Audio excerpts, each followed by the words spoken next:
اللهم صل وسلم وبارك عليه وعلى آله.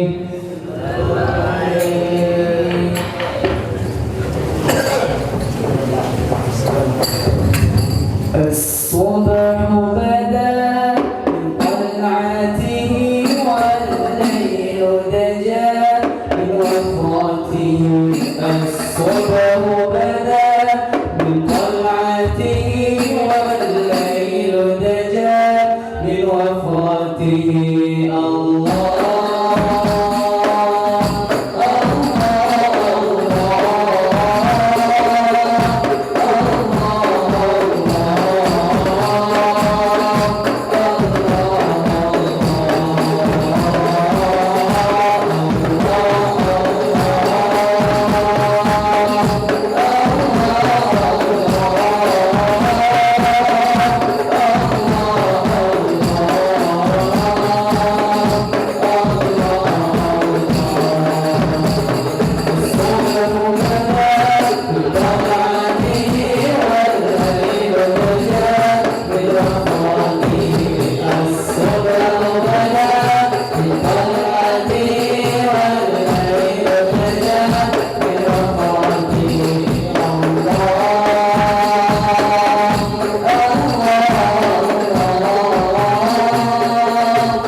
اللهم صل وسلم وبارك عليه وعلى آله. بسم الله الرحمن الرحيم. الحمد لله الذي نستعينه ونستغفره ونعوذ بالله من شرور أنفسنا ومن سيئات أعمالنا. من يهد الله فلا مضل له ومن يضلله فلا هادي له. أشهد أن لا إله إلا الله وحده لا شريك له وأشهد أن محمدا عبده ورسوله لا نبي بعده. اللهم صل وسلم وكرم وعظم على سيدنا وحبيبنا وشفيعنا وذخرنا وصفينا وقرة أعيننا سيدنا مولانا محمد صلى الله عليه وسلم وعلى آله وصحبه ومن سار على نهجه إلى يوم القيامة. أما بعد. ربي يسر ولا تؤسر، ربي تمم بالخير. ربنا اشرح لنا صدورنا ويسر لنا أمورنا وأمور المسلمين واحلل عقدة من لساننا يفقه قولنا. بسندنا المتصل إلى إمام الخاتمة الحفاظ Al-Imam Jalaluddin As-Sayuti rahimahullahu ta'ala, wa adama nafa'a bi ulumi wa barakatihi wa nafa'atihi wa madatihi wa karamatihi fid darin amin. 3 orang belakang isi tempat kosong. Saf nomor 3 pada saf lagi.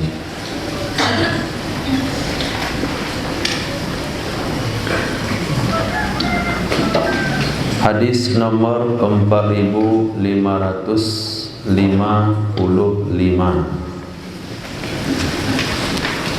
Hadis ini terdapat dalam kitab Tausin.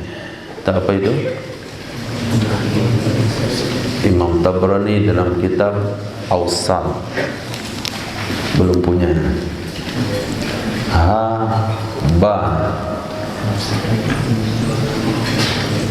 Imam Baihaqi dalam kitab Syu'abil Iman juga belum punya. Kemudian kitab Toba Imam Tabrani dalam Sarah Kabir. Awsat aja nggak punya, Bayan Kabirnya. Kemudian Kaf Imam Hakim dalam Sahihnya belum punya. Kemudian Khatta Imam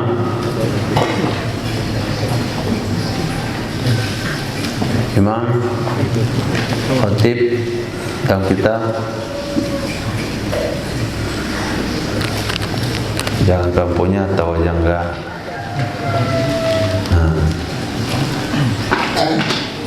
Jadi punya aja belum, apalagi bacanya.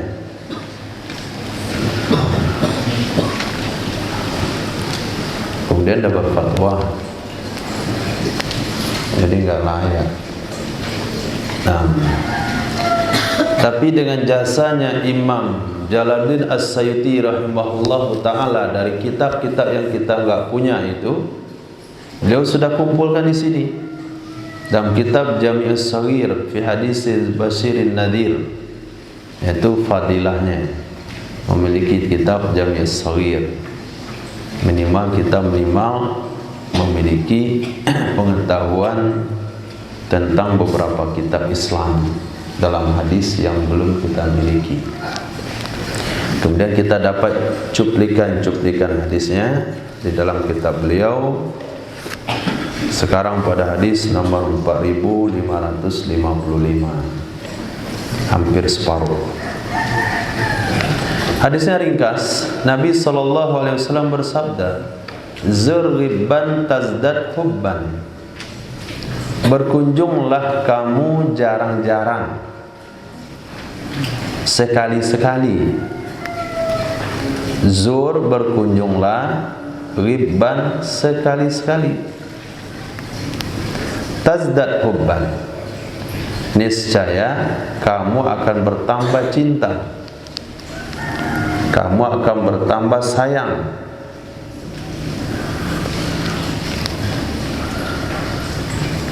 Sudah 2 tahun enggak datang ke rumah paman, mana sambutannya? Tapi tiap bulan pulang ke rumah paman, biasa aja. Baru pulang dengan orang tua nanti udah setahun, beda seminggu di rumah, lain lagi.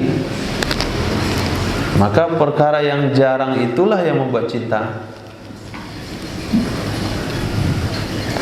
Udah lama nggak makan toge, kepengen toge. Tapi kalau tiap hari makan toge, minat lagi dari toge. Udah lama nggak makan kambing, Insya Allah enak. Hari ketiga Idul Adha nggak noleh. Jadi ternyata kenikmatan itu adanya, kecintaan, keinginan, kenikmatan itu adanya kalau sekali-sekali. Harus sekali-sekali. Maka Nabi mengajarkan kepada kita berkunjung itu sekali-sekali. Kunjung ke rumah kawan sekali dalam setahun. sekali dalam 2 tahun, jumpa dengan paman sekali dalam 10 tahun. Yang dulunya antum ditinggalkan masih merangkak, yang jumpa kali kedua sudah bisa bersilat, menang karate usia kelas 6 SD. Kemudian datang sekali lagi 10 tahun berikutnya dan mengirimkan surat undangan. Akan lain kesannya itu. Zur ghibban tazdad hubban. Zur fillah, berkunjunglah karena Allah. Berkunjunglah karena Allah. Datangi seseorang karena tujuan mahabbah fillah. Bukan urusan bisnis kita datang, bukan soal nagih hutang kita tiba, tapi hanya semata-mata karena Allah Subhanahu wa taala. Fa innahu, maka sesungguhnya, manzaro, siapa saja yang berkunjung, siapa saja yang melakukan ziarah fillah, karena Allah, syayya'ahu, niscaya mengiringi akannya orang tersebut, mengerumuni akannya orang tersebut, sab'una alfa malak, 70.000 malaikat. 70.000 malaikat. Ini salah satu yang disampaikan dalam adab jaulah. Apa yang disampaikan? Orang-orang yang berjaulah akan diiringi oleh 70.000 malaikat. Jadi nggak usah takut jaulah. Yang perlu takut itu jadi mutakallim. Jaulah nggak perlu, karena akan dikerumuni oleh 70.000 malaikat. Oh, ternyata di situ rahasianya. Orang-orang yang dijaulai justru ketakutan, karena dia datang bukan 7 orang, tapi 7.007 orang, 70.007 orang. Jadi rohaniat yang datang itu disertai oleh rohaniat malaikat, 70.000 malaikat. Maka ketika main kuah, hilang kuahnya. Ketika datangi ke rumah langsung sakit.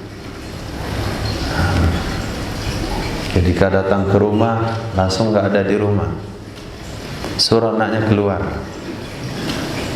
Dibukakan pintulah oleh anaknya yang kecil. Kata bapak nggak ada di rumah. Kapan bapaknya berkata kalau nggak ada di rumah? Tapi karena anaknya jujur, nggak ngerti dia. Jadi kata bapak nggak ada di rumah. Kata bapak tidur.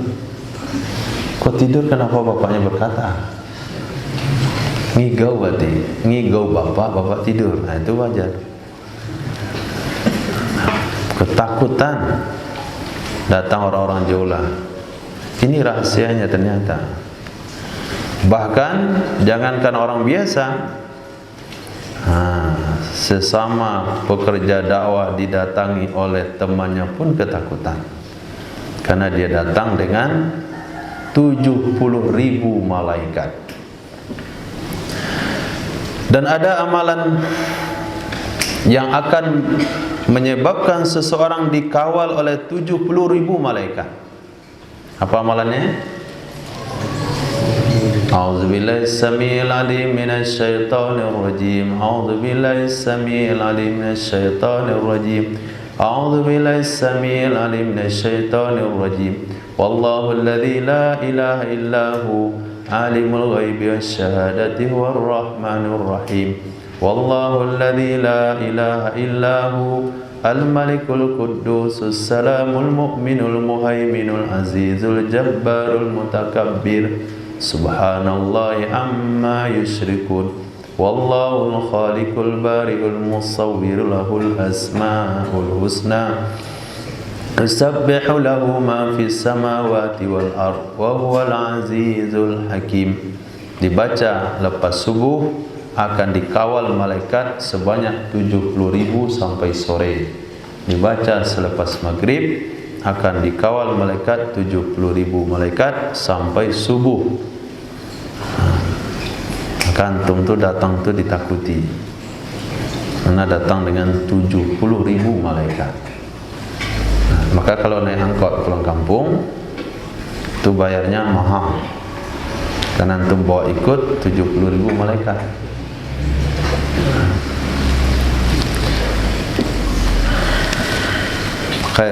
Diyakini hadis itu. Nah, ketika diyakini hadis tersebut, kemana kita berziarah, kemana kita berkunjung, mau datang kepada orang kaya, mau datang kepada pemimpin mana saja, apabila kita yakin hadis Rasul, kita datang bukan mengharapkan uangnya, kita datang bukan menjilat untuk mendapatkan jabatan, tapi datang karena Allah, maka kita akan membawa rohaniyat 70.000 malaikat. Khair. Zakatul fitri. Zakat fitri, atau orang bilang zakat fitrah. Fardun, hukumnya fardu, hukumnya wajib ala kulli muslim, terhadap setiap muslim. Hurrin, baik yang merdeka, wa abdin, dan budak sahaya, baik zakarin, laki-laki, wa untha, dan perempuan, minal muslimin, dari orang-orang Islam. Apa yang wajib dibayarkan, digaris bawahi, nanti diingat ketika Idul Fitri. Sa'un min tamrin, satu sok dari tamar, korma kering. Au sa'un min syairin, atau satu sok dari syair, gandum. Hadis sahih. Maka ulama fikih menyimpulkan dari hadis tersebut bahwasanya zakat fitrah dibayarkan dengan makanan pokok. Dengan makanan pokok. Makanan pokok siapa? Makanan pokok yang membayarkan zakat, atau makanan pokok tempat dia bayar zakat?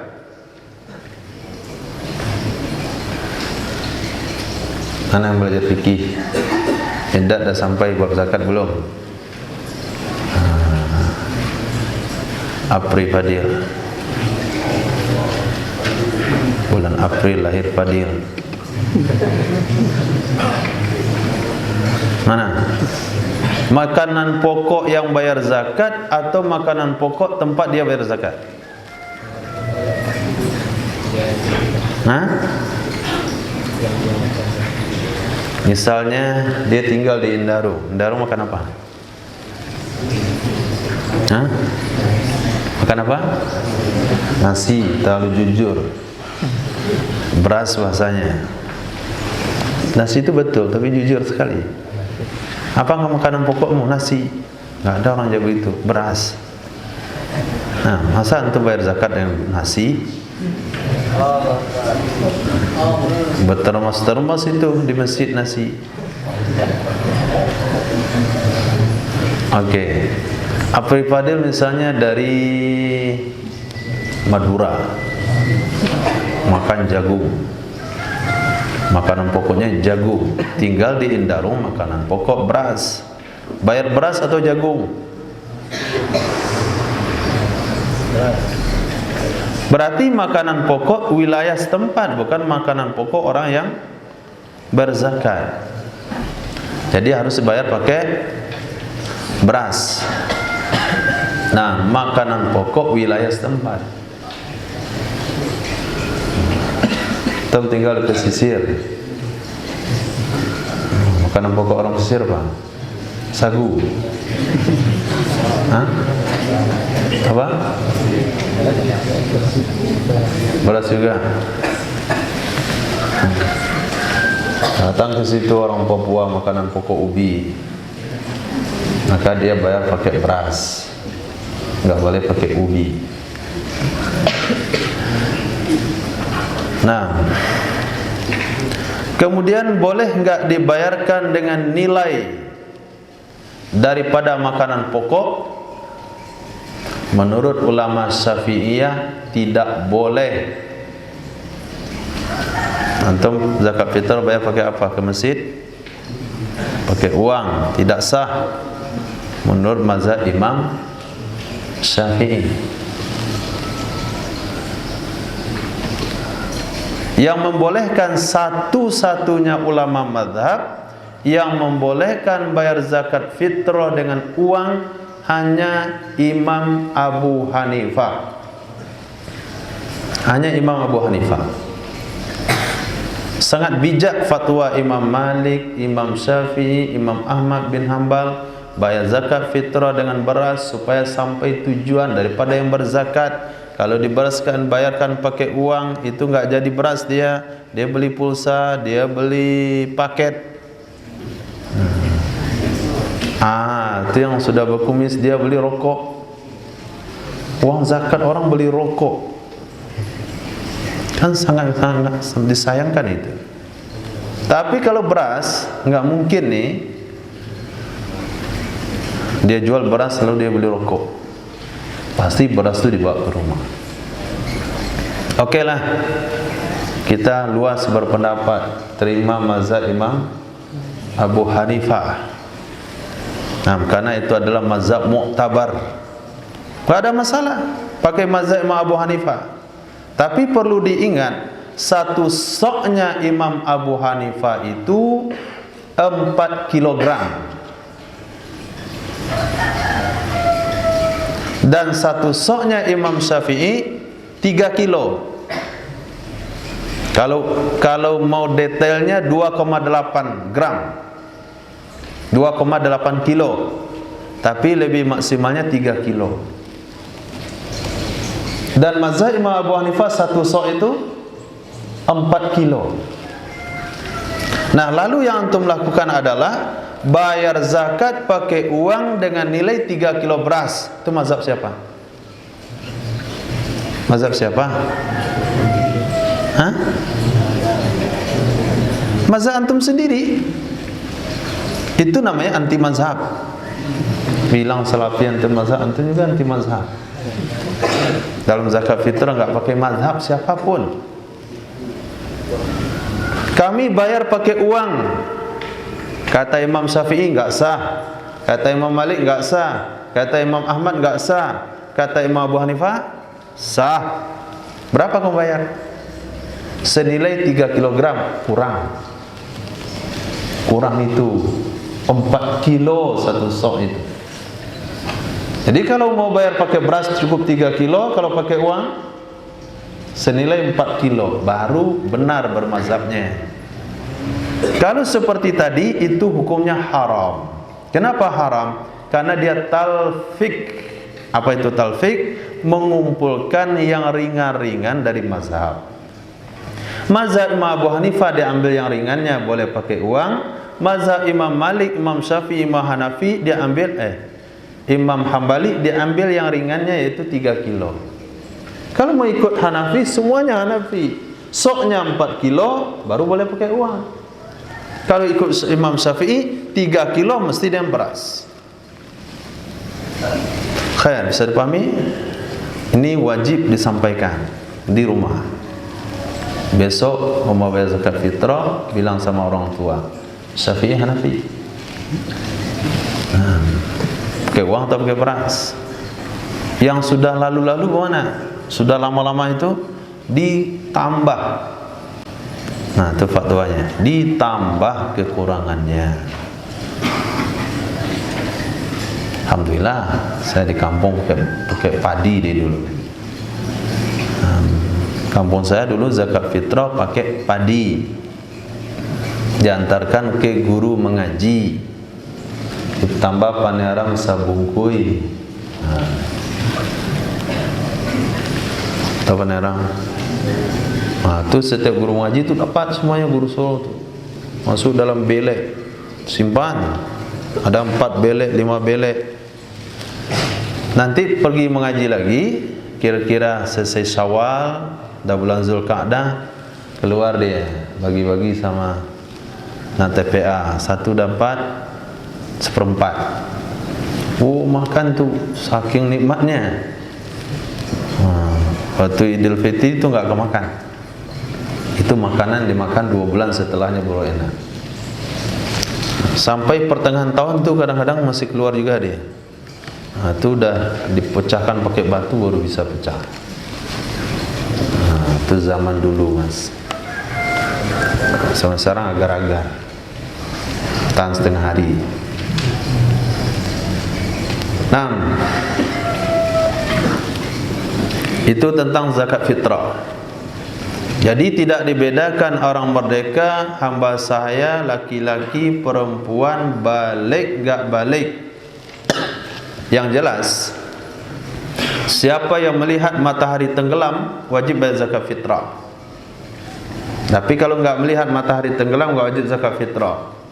Mati 5 menit sebelum maghrib dia enggak wajib zakat fitrah. Lahir 5 menit setelah maghrib enggak wajib zakat fitrah. Tapi kalau dia lahir 2 menit sebelum azan maghrib, orang siap-siap buka, dia siap-siap buka juga, dah keluar kepalanya. Siapkan untuk saya juga, katanya. Pas orang buka, dia keluar kakinya, cepat sekali keluarnya, karena enggak mau juga ketinggalan buka bayi itu. Dikasihlah dia nama Muhammad Ramadan Idul Fitri.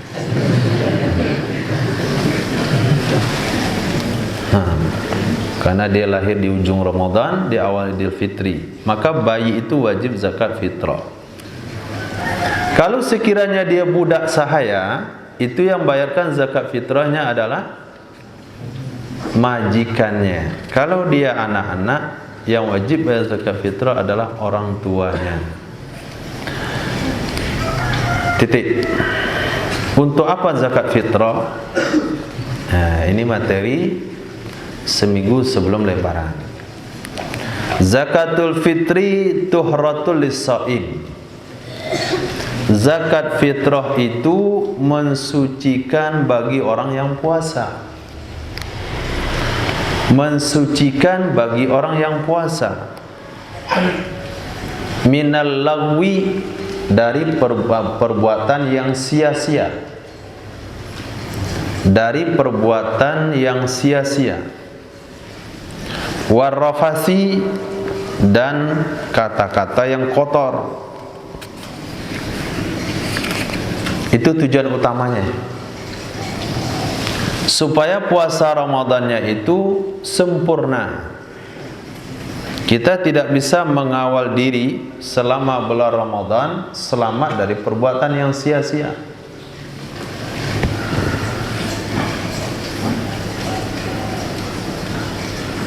Kadang-kadang ada anak rumahan, rasa-rasanya terhindar dari perbuatan sia-sia. Tidak juga. Iktikaf depan TV, bawa bantal, kerjaan juga enggak ada, orang tua juga enggak bangunkan, kasihan anak dah lama di pondok, biarlah dia nonton, dah lama dia enggak nonton. Sepakatlah dengan dia tuh, orang tuanya sama anak. Nawaitul i'tikafa madumtu fi hadzal makan. Dari channel ke channel. Nah, itu lawi. Itu enggak cukup sekali zakat fitrahnya itu. Kenapa? Terlalu lama dia bersia-sia. Sesubuh tidur, bangun 9 mandi, mau bikin kopi lupa puasa, lihat remote. Atau satu ruangan lagi PS, itu nggak cukup sekali zakat fitrahnya, harus 15 kali dia zakat fitrah untuk mensucikan perkara yang sia-sia tadi. Yang hobi motor udah keliling sore, izin disuruh beli gorengan untuk buka, berangkatnya pada asar, pulangnya dekat-dekat maghrib. Gorengan apa yang dibeli begitu? Oh, ternyata ada gorengan-gorengan lain. Itu lawi, itu rofas. Itu yang disucikan dengan zakat fitrah tadi, supaya puasanya sempurna. Nah, ibu-ibu pergi kedai beli minyak goreng, cerita minyak goreng mahal, kemudian ribah pemerintah dikit. Nah, itu disucikan dengan zakat fitrah. Apa pula tetangga beli minyak goreng banyak, ribah lagi dia. Ini kayaknya makelarnya ini. Ada tetangga baru beli 3 kantong. Itu tujuan utama daripada zakat fitrah. Yang kedua adalah tu'matul lil masakin wal fuqara, makanan bagi orang miskin dan fakir miskin. Makanan bagi orang miskin dan fakir. Makanan bagi orang miskin dan fakir. Maka dengan adanya zakat fitrah, itu orang-orang miskin, orang fakir bisa juga makan hari Idul Adha itu, Idul Fitri. Sebagian dia masak untuk dimakan, sebagian dia jual untuk beli minyak goreng. Sebagian direbus, masukkan dalam daun jadi ketupat. Jadi semuanya dapat berlebaran dengan adanya zakat fitrah. Maka itu lebih terrealisasi kalau bayarnya pakai makanan pokok. Tapi kalau pakai uang susah untuk realisasinya. Pergi salat Idul Fitri, suruh di kantong.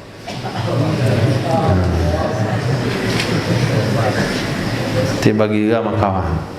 Mana kamu dah tumben punya rokok? Terima zakat kemarin. Masya Allah.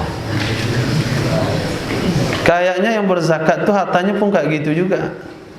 Layaknya enggak untuk dimakan, hanya untuk dibakar saja. Begitu ternyata. Yang bayar zakat itu pun hartanya enggak layak untuk dimakan. Kalau dikasihkan pada fakir miskin, mati imannya. Iman fakir miskin buat dia. Kalau dikasihkan sedekatun, maka itu adalah sedekah minas sadaqat, dari sedekah-sedekah yang biasa. Bukan berarti tidak wajib dibayarkan, wajib juga dibayarkan. Bukan tidak sah, sah juga dibayarkan setelah salat Idul Fitri. Tapi nilainya sudah berkurang. Tapi kalau dia bayar setelah maghrib, itu hukumnya haram. Bayar zakat fitrah sebelum solat, itu nilainya zakat, kewajibannya tertunai, dapat nilai lebih dari Allah, karena terrealisasi sesuai dengan tujuannya. Tapi apabila selesai solat dibayarkan zakat, itu tetap zakat dan dia tidak berdosa, cuma nilainya berkurang. Nilainya sudah kayak sedekah-sedekah yang biasa. Sampai maghrib enggak bayar-bayar zakat, tetap wajib bayar zakat fitrah, dan dia sudah berdosa karena mengeluarkan dari waktunya. Pemahaman sebelum solat bukanlah pemahaman yang terlalu sempit. Sebelum berangkat solat bayar zakat, bukan begitu. Itu pemahaman yang terlalu sempit. Kalau sebelum solat bayar zakat ke pengurus masjid sedang menyiapkan mimbar musolat, menyiapkan sound. Untung sekarang nggak perlu disiapkan karpet karena corona. Di sejadah dibawa masing-masing. Kenapa? Kita nggak boleh bentang sejadah karena corona. Sebetulnya itu sesuai dengan nafsunya sebetulnya. Udah keluar pembiayaan pembawaan karpet. Antum datang pula bayar zakat. Akhirnya lupa amplop khotib. Nah, sebab melayani antum. Akan kasihan yang lain. Maka sebelum solat, maksudnya itu sebelum pelaksanaan solat, 2 hari kah sebelum Idul Fitri, sehari sebelum Idul Fitri, sehingga pada malam takbiran itu zakat sudah terkumpul semuanya. 2 hari sebelum Idul Fitri zakat sudah terkumpul semuanya. Dan pengurus zakat atau amil zakat, dia mesti membayarkan zakat sesuai dengan arahan Al-Quran dan hadis Nabi. Kalau tidak tahu arahannya, jangan jadi amil zakat. Nah, nanti berdosa. Kenapa berdosa? Menyalurkan zakat orang lain tidak sesuai dengan aturan syariat. Akhirnya zakat orang lain enggak sah. Mana contohnya? Bayar zakat kepada anak-anak yang belum balik, enggak boleh. Bayar zakat kepada wanita tidak boleh kalau dia punya suami. Nah, kalau dia enggak punya suami, boleh zakat kepada wanita. Kalau dia punya suami, enggak boleh zakat, dia zakat pada suaminya. Dan zakat itu alokasinya adalah 8 golongan. Tidak masuk zakat fitrah untuk pembangun masjid, tidak masuk zakat fitrah untuk guru-guru TPA karena atas dasar fisabilillah, tapi kasihlah atas nama fakir miskin juga. Tapi kalau gurunya kaya jangan, maka tidak ada jalan untuk memberikan zakat. Khair, itu pembahasan secara khusus dalam fikih, rujuk kembali kitab fikih. Zakatul fitri, zakat fitri atau zakat fitrah ala kulli hurrin, atas setiap orang merdeka, wa abdin, hamba, zakarin, laki-laki, unsa, perempuan, kabirin, sagirin, yang kecil, wa kabirin, yang tua, fakirin, yang miskin, wa ghaniyin, yang kaya, sa'un min tamrin, itu 1 sok dari tamar, atau nisfu sok min qamh, setengah sok daripada gandum qamh. Gandum qamh itu lebih mahal, maka setengah sok saja. Di sini sangat jelas sekali, merdeka, budak, laki, wanita, kecil, besar, miskin, kaya. Orang miskin kok wajib zakat? Semuanya wajib. Kaya, fakir, miskin. Nah, zakatul fitri alal hadir wal badi. Zakat fitrah itu kewajiban terhadap orang kota. Al-hadir, orang kota, wal badi, dan orang pelosok, tinggal jauh di pelosok situ, sampai habis tiang listrik, belum sampai lagi kampungnya, ternyata tidak masuk sampai kabel listrik di situ.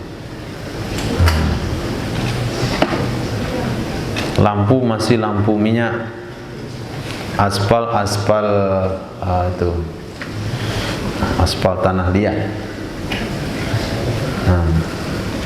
Jauh di situ, sinyal nggak ada. Itu tetap wajib zakat fitrah. Bahkan makanan situ orang kan beras, daun-daunan.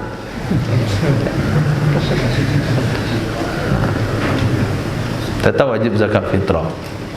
Saking keterbelakangannya, saking ketertinggalannya, tetap wajib zakat fitrah. Jadi nggak ada alasan untuk tidak wajib zakat fitrah, kecuali kalau memang dia tidak punya apa-apa sama sekali. Jangankan mau bayar zakat, untuk dia makan dengan keluarganya pun nggak ada sama sekali. Tapi ketika itu sebelum Idul Fitri 2 hari datang orang antarkan zakat ke situ. Ternyata zakat yang dia terima cukup untuk makan dia dan ada lebihnya. Lebihnya itu yang dikeluarkan untuk zakat. Lebihnya cuma setengah liter wajib dikeluarkan. Lebihnya cuma 1/4 liter wajib dikeluarkan. Untuk siapa dulu? Pertama untuk suami, yang kedua untuk mana urutannya dalam kitab Fathul Mu'in? Kalau sekiranya seseorang punya kewajiban untuk membayar zakat hanya untuk satu orang, pertama dia wajarkan untuk dirinya.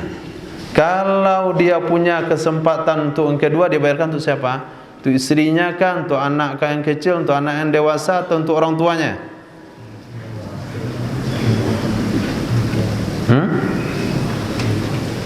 Tuh,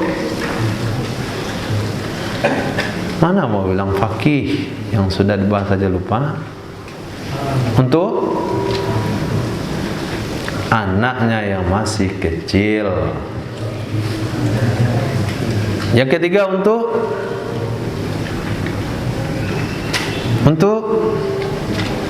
istrinya. Keempat untuk orang tuanya. Kelima untuk anaknya yang sudah balik. Nah, itu urutan yang disusun oleh ulama menurut skala prioritas kewajiban seorang kepala rumah tangga kepada keluarganya. Nah, habis tentang zakat fitrah. Hadis berikutnya Nabi SAW bersabda, nomor 4561, Zamzam ta'amu tu'min wa shifa'u sukmin. Zamzam itu adalah makanan dari makanan. Ta'am tu'min, makanan dari makanan, artinya termasuk salah satu makanan. Wa shifa'u sukmin, dan penyembuh dari penyakit. Penyembuh dari penyakit. Di situ tidak dikatakan obat. Nabi tidak mengatakan dawa, tapi Nabi katakan syifa. Mana lebih keren bahasanya? Dawa atau syifa?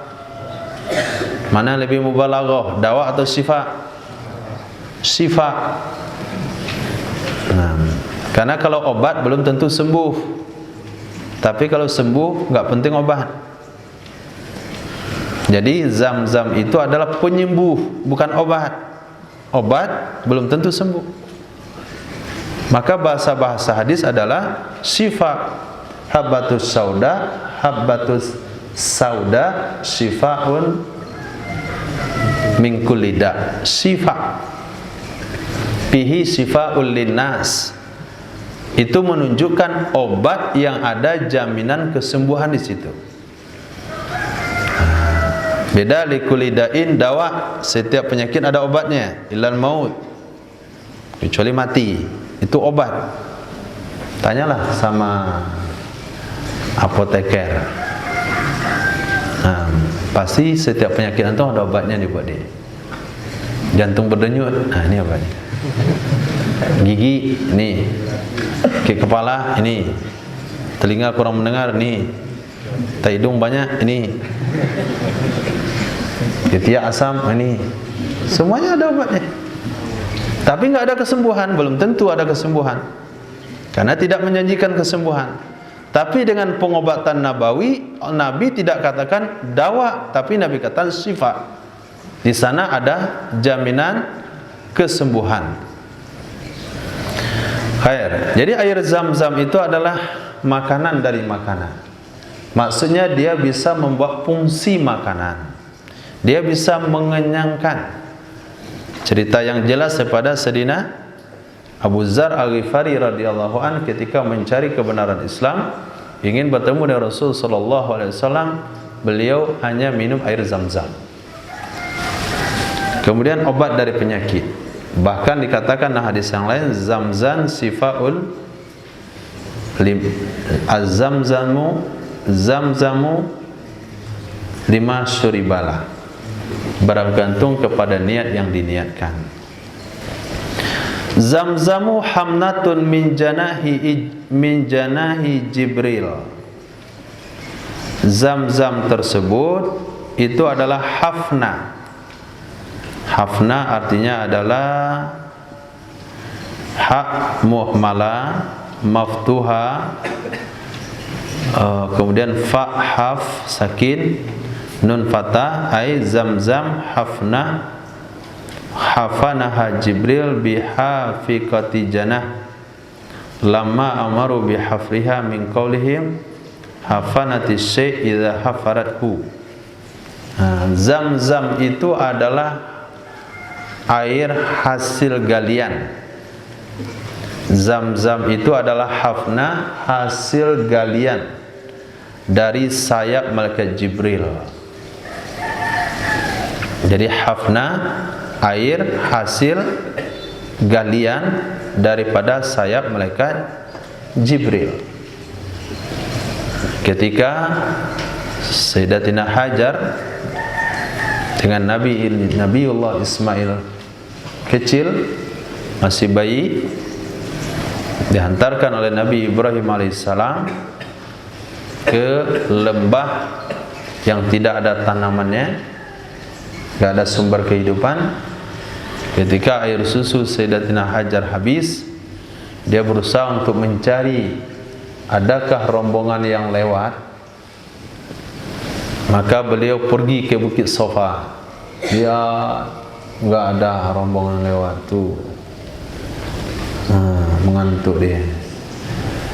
Kemudian dia pergi ke Marwah lagi, lihat lagi situ agak mengantuk sedikit. Lari lagi ke Sofa, lagi ke Marwah, Sofa Marwah, Sofa Marwah 7 kali. Pas beliau sudah tidak lagi, sudah merasa cukup dengan usahanya, sebelum sampai maka Jibril memukulkan sayapnya pas di bawah tumit Nabi Ismail yang masih bayi. Anak-anak kauskan kan dihantamkan kaki wanita.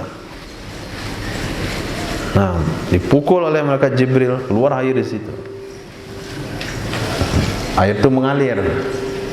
Ketika air itu mengalir, kata Sayyidatina Hajar, Zam-Zam. Zam-Zam. Akhirnya Zam-Zamnya pergi. Harusnya Zam-Zam tadi ngumpul.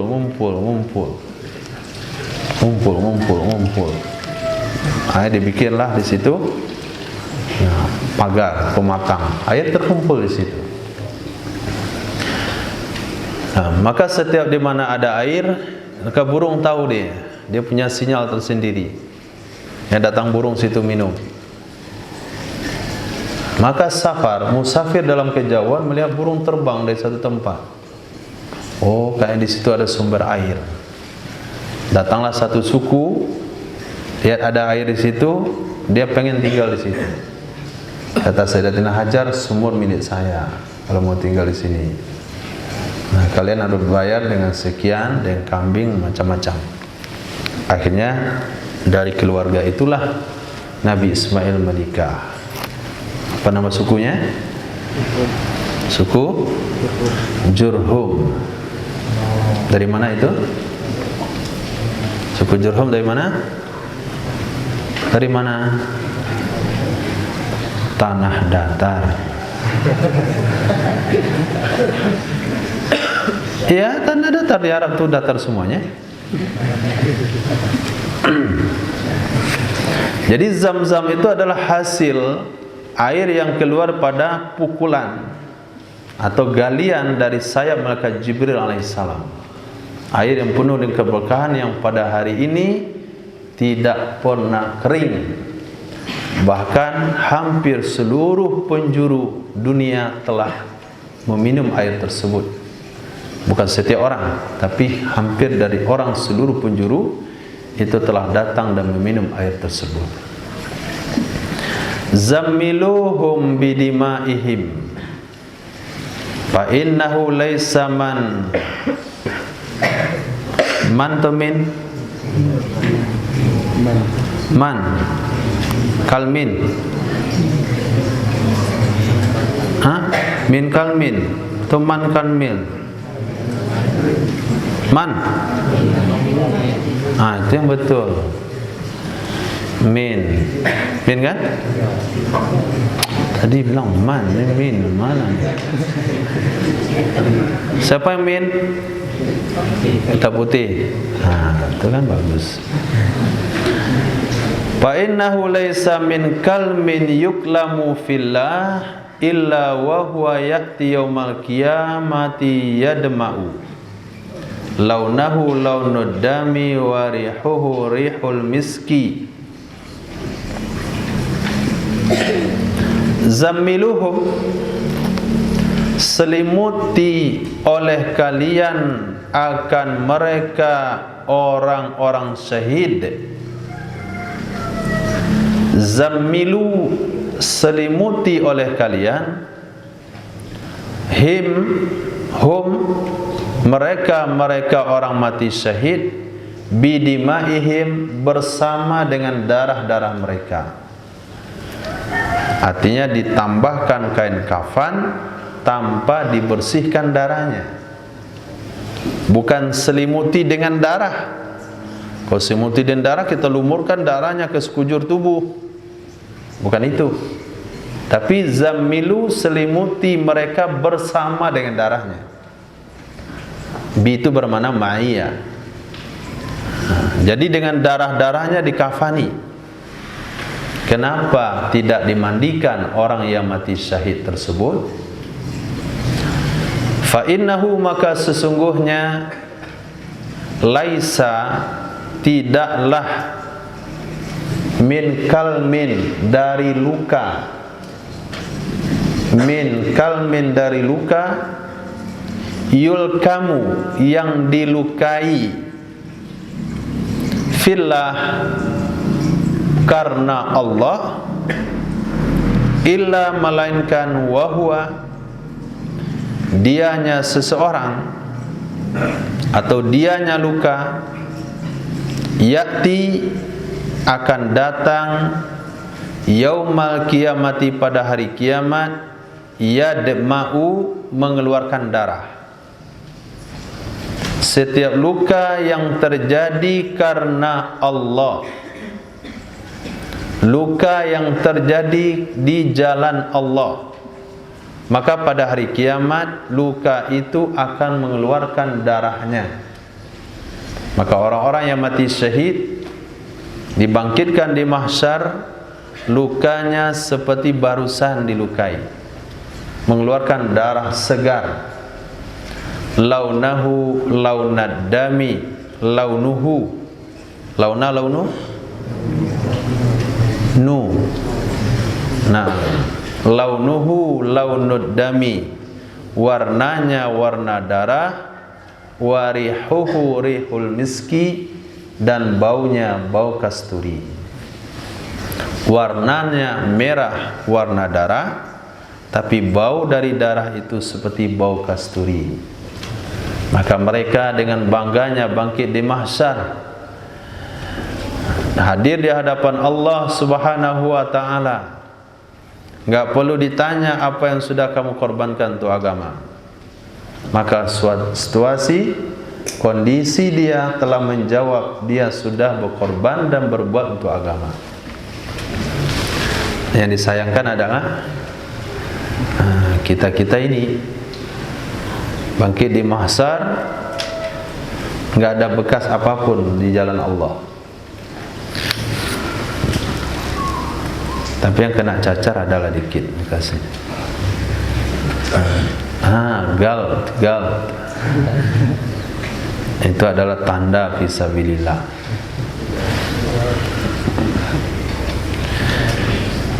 Zinal ainain an-nazaru. Zina dua mata adalah memandang. Zina dua mata adalah memandang, melihat. Melihat perkara haram berarti matanya sudah berzina. Ada hidungnya berzina, ada telinga berzina, ada tangannya berzina. Maka setiap anggota tubuh berpotensi untuk berbuat zina. Zin wa arjih, timbanglah olehmu dan lebihkanlah. Timbang olehmu dan lebihkanlah. Hadis sahih. Ini bagi pedagang. Pulang ke rumah ganti orang tua dagang. Nimbang. Lebih dikit. Jangan pula setengah kilo dilebihkan. 1 garis saja. 1 kilo tu lebih 1 garis. 1 garis tu harganya sudah 1/10 daripada 1 kilo. Jangan sampai pas sekali, pas begitu. Sampai pun jahe dipatah, belum juga pas, patah lagi. Kurangnya sekuku, baru pas. Yang sekukunya dibuang, akan terlalu dengki dia. Kalaulah dia kurangi dari yang ditimbang itu, dia simpan, itu lumayan kan? Ini dia kurangi dari yang dia timbang itu, lepas itu hilang aja begitu, nggak kepakai, rusak. Itu orang nggak berpikir itu. Orang rugi, dia lebih rugi lagi. Tapi kalau dia biarkan dia nempel sama yang dibawa oleh orang itu, kepakai, jadi amal akhirat buat dia, dan terjadi pengamalan hadis Nabi, zin wa arjih. Timbanglah dan beratkanlah. Tapi ingat ya, 1 garis. Jangan antum setiap antum kasih 4 kilo lebihnya, 1 kilo. Pulang maknya ke kedai, lihat habis semuanya, alhamdulillah laris. Uangnya mana? Kok segini uangnya? Hadis Nabi, zin wa arjih. Orang beli 1 kilo, saya kasih 1,5 kilo. Orang beli 2 kilo, saya kasih 4 kilo. Itu kan zin wa arjih itu. Arjih itu artinya lebih dikit. Nah, zina lisan al-kalamu, zina lidah ngomong. Artinya ngomong yang kotor, ngomong yang tidak baik, ngomong yang mengundang dosa. Zini sya'ral Husain wa tasaddaqi biwaznihi fiddatan wa atil qabilata rijlal aqiqah. Masyaallah, ini dalilnya. Zini, timbang olehmu wahai Fatimah. Zini itu fi'il amar pada zin. Zin, zina, zinu, zini, zina, zina. Belum lancar tasrifan. Coba tasrif. Bang, zin.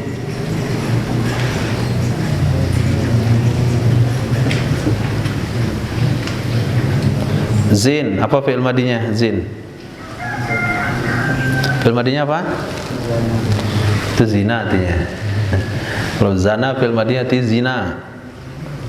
Zin apa fi'il madinya enggak?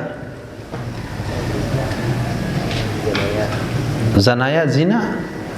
Zin, zina lah kamu. Ini orang-orang zina itu.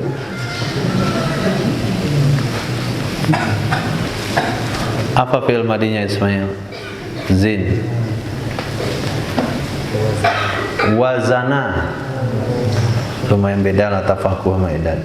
Alhamdulillah. Kok sama juga, gabungkan aja satu kelas ya. Sama juga nggak dapat gabung satu kelas, apa capek-capek 2 kelas. Wazana yazinu waznan fahuwa wazinun wa dzaka mauzunun. Zin la tazin, zin zina zinu zini zina zinna. Nah,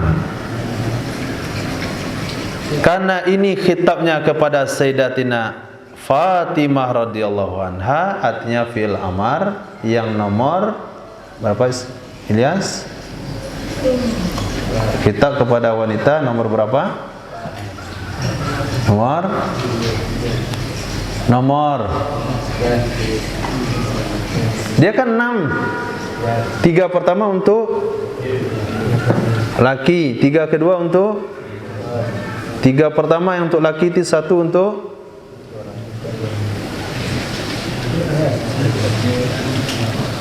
betul, 1 untuk yang 1 untuk 1 orang, yang nomor 2 untuk 2 orang, yang nomor 3 untuk 3 orang lebih, 3 yang kedua untuk perempuan, yang pertama untuk 1 perempuan, yang kedua untuk 2 perempuan, yang ketiga untuk beberapa perempuan. Karena di sini diperintahkan pada Sayyidah Fatimah, zini, timbanglah olehmu wahai Fatimah sya'ral Husain, rambutnya Husain. Nah, rambutnya Husain. Hah? Salah situ. Betul? Nah, yang mengatakan Nabi enggak pakai Sayyidina. Masa Nabi bilang Sayyidina? Timbang olehmu wahai Fatimah rambut Sayyidina Husain. Sayyidina bermana? Cucunya. Kalau kita baru bilang Sayyidina, kalau Nabi pakai enggak pakai Sayyidina. Timbang olehmu rambut Husain, kata Rasul, setelah rambut itu dicukur pada hari ke-7. Nah, setelah dibotak semuanya timbang. Setelah ditimbang, wa tasaddaqi, bersedekahlah kamu wahai Fatimah, biwaznihi, dengan seberatnya rambut, fiddatan, perak. Itu karena kondisi waktu itu dalam keadaan miskin, maka perintah Nabi sedekah dengan perak. Kalau keluarganya yang akikah itu kaya, sedekah dengan emas.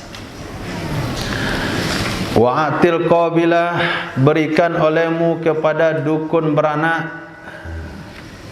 Qabilah itu adalah orang yang menyambut bayi itu keluar, itu namanya qabilah. Bidannya, kalau sekarang bidan lah. Berikan olehmu ke bidannya kaki akikah. Nah, kaki akikah, kaki kambing akikah. Kalau laki-laki kan ada 2 ekor kambing. Berapa kakinya galang? Gilang, galang. Hah? Enggak ada.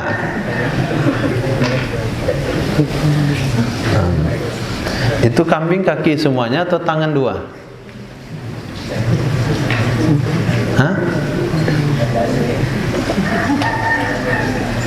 Itu kambing keempat tuh. Itu kaki semuanya atau 2-nya tangan? Nggak tahu. Itu juga nggak tahu. Keempat-empatnya kaki, nggak ada yang tangan, karena mereka gunakan untuk jalan. Yang digunakan untuk jalan namanya kaki, nggak tangan. Yang gunakan untuk makan baru tangan. Kambing nggak pernah makan pakai tangan, dia pakai mulut saja langsung. Nah, begini arahan yang lebih lagi. Arahan daripada Rasul sallallahu alaihi wasallam, kaki kambing yang 8 itu kita masak, lalu kita berikan ke bidan. Nah, baik bidan gratis maupun bidan bayar. Nah, kita masak, kita antarkan ke situ. Ini anak saya yang 7 hari lalu lahir di sini, dari akikahin. Ini ada gulai, ibu dikit. Apa ini? Kaki kambing. Dagingnya nggak ada. Nabi suruh cuma kasih kaki saja. Nabi hanya suruh kasih kaki saja. Khair, insyaallah cukup.